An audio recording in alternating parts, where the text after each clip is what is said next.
इतना बड़ाई के पुल बनाता बट मैं कोई स्टार नहीं हूँ। मैं जो भी हूँ आप सभी का प्यार है, आशीर्वाद, दुलार। क्या बात है? स्टारडम होता क्या है ये मुझे पता ही नहीं, बस मंच पे पहुंचना जाता है। दुनिया के किसी भी कोने में आप लोग गरज देते हैं। बेहद खूबसूरत अभिनेत्री, talented superstar Anjana Singh ma'am भी पवन जी के साथ यहाँ आए। साथ ही साथ इस फिल्म के प्रोड्यूसर मिस्टर राम शर्मा साहब भी आए। जी हाँ दोस्तों, तालियां बजती रहनी चाहिए भाई, मजा हो रहा है, काम की बात है।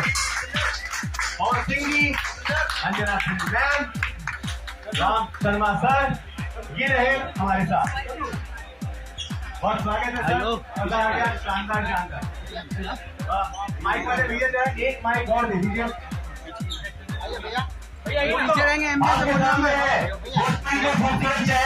तालियां बजाइए भाई, ये